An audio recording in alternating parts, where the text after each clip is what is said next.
Evergreen നേഴ്സറിയിലേക്ക് വീണ്ടും സ്വാഗതം. ഞാൻ നിങ്ങളുടെ മാത്തുക്കുട്ടിച്ചായൻ. എല്ലാവർക്കും എൻ്റെ ഹൃദയം നിറഞ്ഞ നമസ്കാരം. ഇത് അത്യാവശ്യം വെയിലും വെട്ടവും വെളിച്ചമുള്ള സ്ഥലത്തും അല്ലാത്ത സ്ഥലത്തും വെക്കാൻ പറ്റിയ ഒരു ചെടിയാണ് ലോറ പെറ്റല. ഇത് വളരെ ഭംഗിയാണ്. ഇത് ഒരു ഹൃദയത്തിൻ്റെ ഒരു ഹാർട്ടിൻ്റെ കളറും അതിൻ്റെ തുമ്പിലായിട്ട് കുറച്ച് നല്ല റെഡ് ഫ്ലവറുമായിട്ട് നിൽക്കുന്ന ഈ ലോറ പെറ്റലം, അത് ലൈനായിട്ട് വെക്കാനും ചട്ടിക്കകത്ത് വെക്കാനും കട്ട് ചെയ്ത് നിർത്താനും പറ്റിയ ഒരു ചെടിയാണ്. ഇനി പൂവില്ലെങ്കിൽ തന്നെ അത് കാണാൻ വളരെ ഭംഗിയാണ്. ഇത് നിങ്ങളുടെ വീടിൻ്റെ സൈഡുകളിൽ ഒരു ലൈനായിട്ട് വെക്കണമെങ്കിലോ, ഇനി അത്യാവശ്യം നിങ്ങളുടെ സിറ്റ് ഔട്ടിലൊക്കെ വെക്കാനും നല്ലൊരു ചെടിയാണ് ലോറ പെറ്റലം.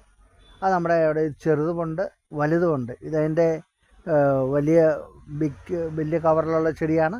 ഇതിൻ്റെ ചെറിയ ചെടിയുണ്ട്. അപ്പോൾ ആർക്കെങ്കിലും ആവശ്യമുണ്ടെങ്കിൽ നമ്മുടെ ഈ ധാരാളമുണ്ട്. അപ്പോൾ ഈ വീഡിയോ ഇഷ്ടപ്പെട്ടെങ്കിൽ നിങ്ങൾ ലൈക്ക് ചെയ്യണേ, ഷെയർ ചെയ്യണേ, സബ്സ്ക്രൈബ് ചെയ്യണേ. അടുത്ത വീഡിയോ വരെ കാത്തിരിക്കണേ.